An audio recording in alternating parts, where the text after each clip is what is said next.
Okay na. Ito na po yung aming numbers for paluwagan. So, ako po yung mauuna kasi ako po yung nandito. So, bubunot po ako ng dalawa for me and my mother. Ayan po, guys. Chancharan, pikit ko po yung aking mga mata para wala pong daya. And kukuha po ako ng dalawang number. Ayan na po siya.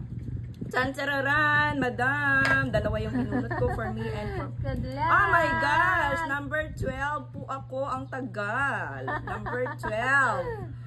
Oh my gosh! Ay, number 14, madam. So, ayan po guys, number 12 and number 14 nasa sahod. So, yung mauuna, good luck guys. Yung susunod, number 2, good luck sa inyo. Ayan, thank you very much. Pangalan ng nanay. Yeah, it's okay for me or for my mom. Ayan, 12 and 14 guys. Thank you for watching. Mwah! Good luck and God bless us all. Ayan, thank you, Madam Ski.